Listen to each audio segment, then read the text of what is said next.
So let's look into a couple of data manipulation steps. So what are the different data manipulation activities that we would take on a data frame? Let's explore the data frame using the visual tool. So we have the variable explorer and we have a data frame over here. If you take the expanded view, you'll have a glimpse into the entire data frame. But this is actually a difficult thing when you have several other columns. When we have 10 columns, it's a relatively easy thing to use the visual tool. So what if we want to actually access a particular column? That's a satisfaction level. How do we do that? In Pandas, it provides an intuitive way to access each column. So let's say we have the data frame. We can access each column with the square braces and the column name and codes. So we say satisfaction level. And if you press execute this command in the console, the entire column values are displayed in the console. Here we go. Now what if you want to slice out a couple of columns together and create a new data frame? We can do that saying, let's say we give a new name. We create a new data frame called df2. And let's say we plan to actually combine two different or 3 or 4 columns into a new data frame. So we have the existing data frame and we create a list of columns that you would like to actually create for the new data frame. Let's take the first one, satisfaction level. We can also have salary. We also have sales. So these are 3 different columns. Do we need to add any more? For now, let's park over here.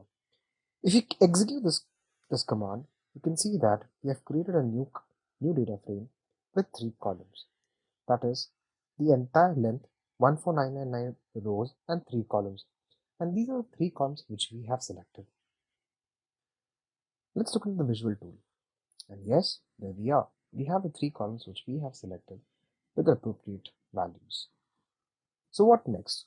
What if we wanted to access a couple of rows and a couple of specified columns? Pandas provides an intuitive way to actually go ahead and slice your data. So let's say we have the data frame df. There's a function called ilog.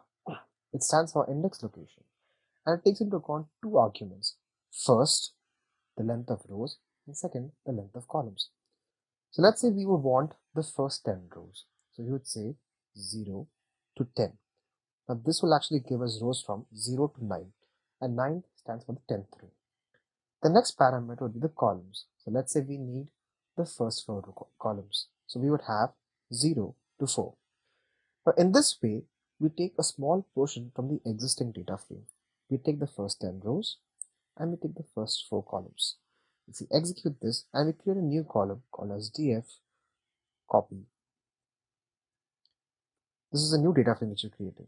You can see that the data frame has been sliced into df copy. And there we are. We have 10 rows, 0 to 9, and the first 4 columns. Let's say we want to access a couple of random columns. So if we take into account the same data frame, and let's say we were interested to create a data set with the first, the fourth, and the last column, and then the first 500 rows. How do we do that? Now, the row axis and the column axis are pretty mature. So by default, let's say if you use defaults, so let's say we have colon, comma, colon. This means that it's actually taking into account the entire list of rows and the entire list of columns. We can actually say something like access from 5th row onwards till the end and from the first one till the 4th one. So it actually has a more advanced way of accessing your data frame. So this indicates everything from the 5th row onwards, and this indicates everything up to the 4th column. Now, if you take into account and execute this command, you can see that yes, we have the first 4 columns, and then we have everything on the 5th column, 5th row. You can see a small reduction in the number of rows. Now coming back to the original example, we were interested in extracting the first 500 rows and specific columns of interest, the first one, the 4th one, and the last one. So what do? We would say we need all rows up to the first 500 rows, right? So we start with the default and end with 500. Next, coming to columns, but since we need random columns, we can provide them as a list. So we need the first one, the fourth one, which is the third one in this scenario, and the last one, which should be the ninth one. Now, if we execute this command, we have a new data frame with 3 columns. And these are the ones randomly selected based on our interest. The first one, the fourth one, and the last one. So this gives us an easy way to slice data. How do we create new data columns? How do we augment the existing columns? So let's say you want to actually create a new column. We could do that by providing a new column name. So we say column 1 for data frame is equal to 1. Now when we execute this command, pandas looks into the data frame to find whether there's any column called as column 1. If it exists, it replaces the same column with a new value. If it doesn't, it creates a new column.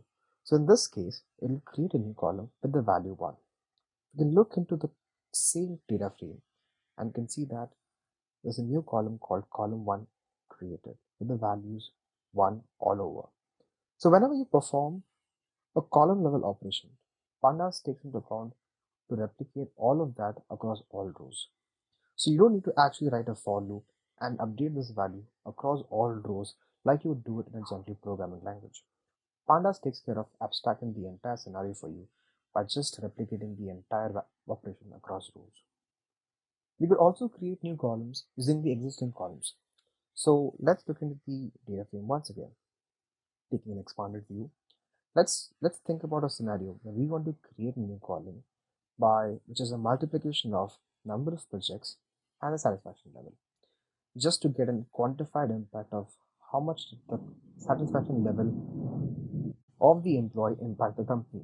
The more number of projects he's worked with, the higher impact. It may not make complete business sense, but the idea over here is just to showcase one additional data manipulation technique. So let's create a new column called as impact, which will be a multiplication of satisfaction level and number of projects.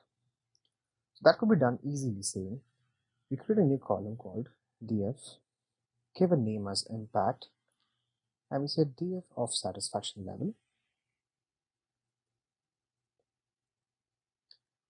multiplied by df of number project.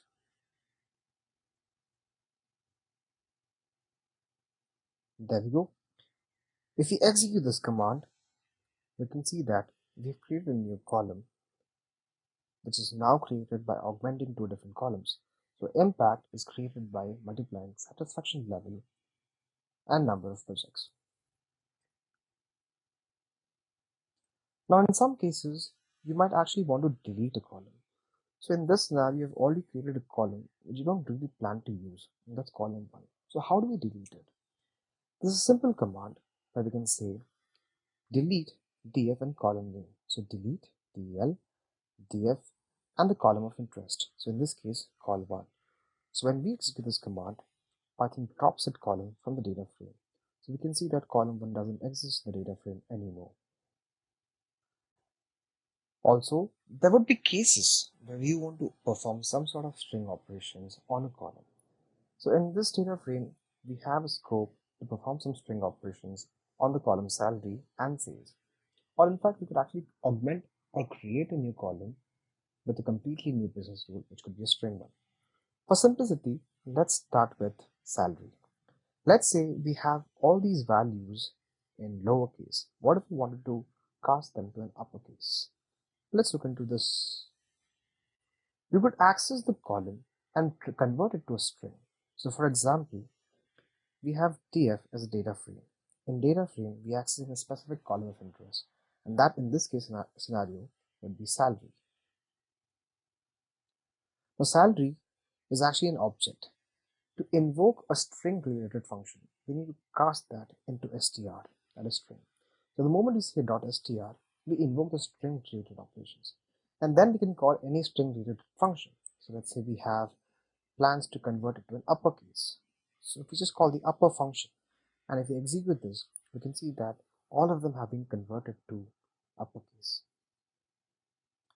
Similarly, the string library actually provides a rich collection of functions that could that could help us do any sort of string operation.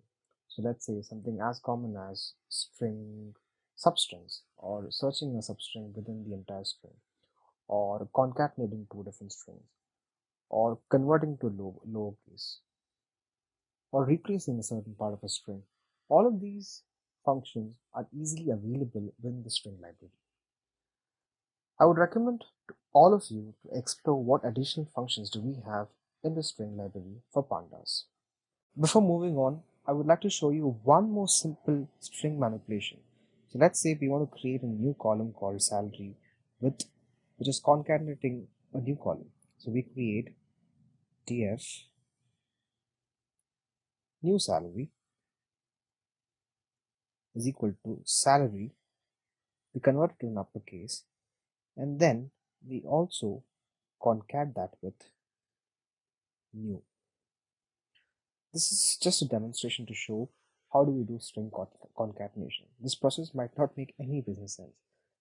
Let's just have a look at how the outcome looks like. Now if you look at df, we can see that we have a new column called new salary, and that has the uppercase value for the salary concatenated with new. So how do we filter a data set? We've looked into basic data manipulation steps. Another data manipulation step would be to filter the data frame based on some condition. So let's say we have the data frame where we have several values for the column number of projects, right? Number of project. What if you have to filter values based on number of projects and we want a data frame where we have values only more than 5? So from the description which we saw when we did a data describe, so if you remember, we did describe on this data set, and as an outcome of that, we are confident that we have around 7 as the maximum for number of projects. Over here, we can see that the number of projects has a maximum value of 7. So we want to filter the data frame.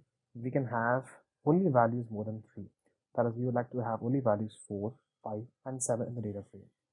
So what I can do is we can create a new data frame, and we can say that we filter the data frame with the respective column.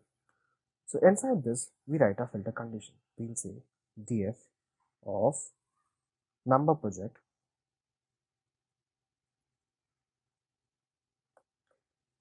greater than 4. You can actually write several conditions with a logical operation. So let's say you want to use and or operations. You can just use the round braces to actually separate the different conditions. So this is filtering the data frame just in one condition.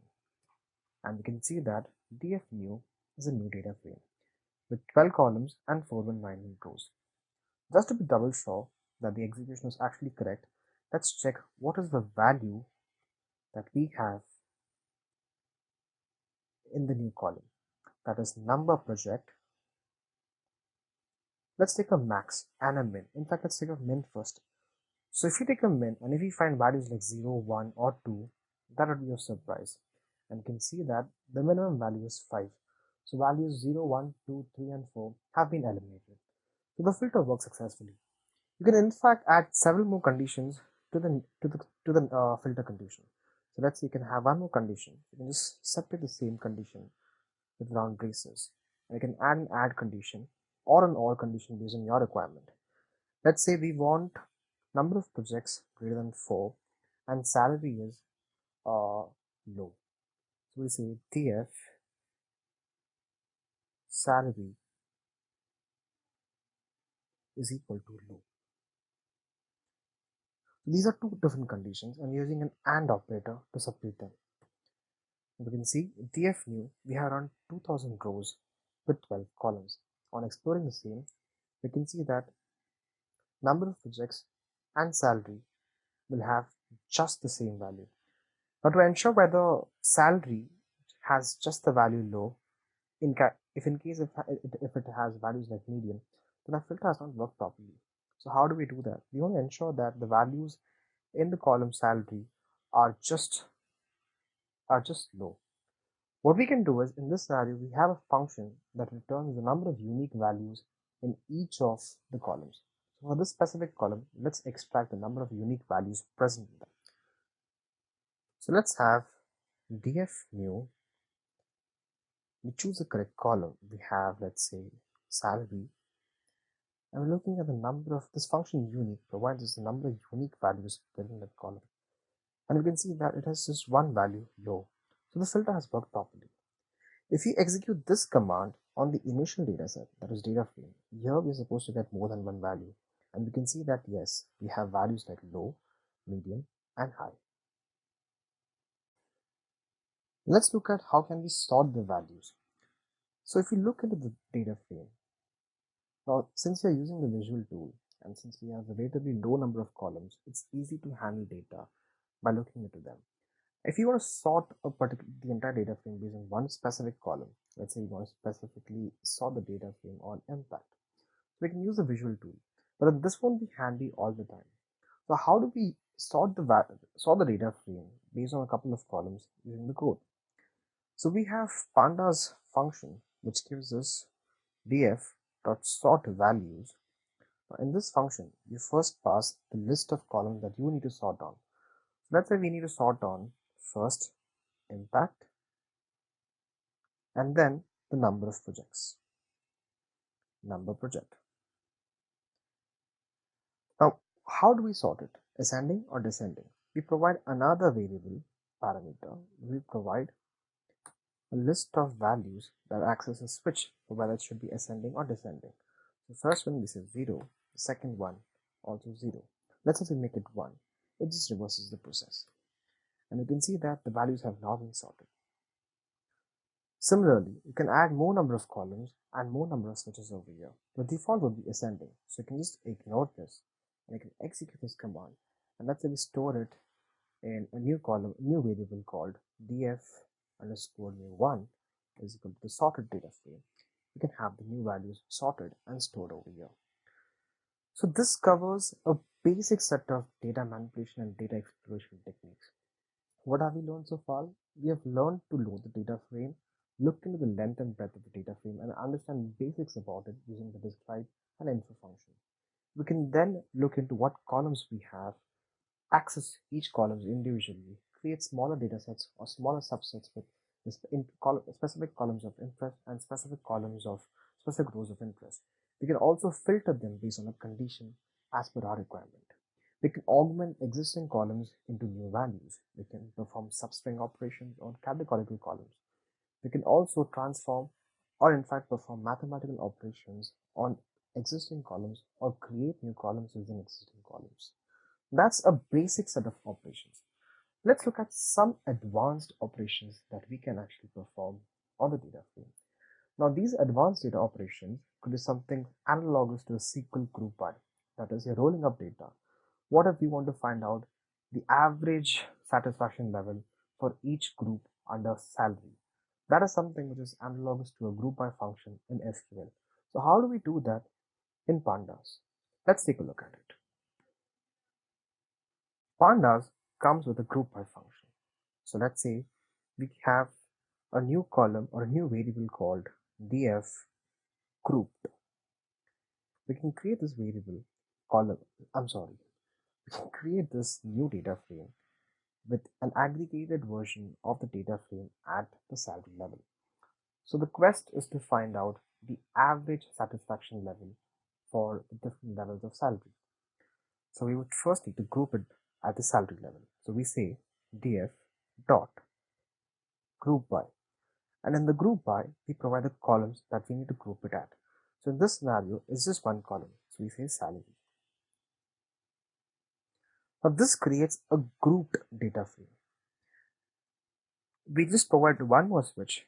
We'll say as index is equal to false, so that this column is not treated as an index, rather it would actually come as a column in the new data frame. Now once we group the data frame, we can actually summarize the data.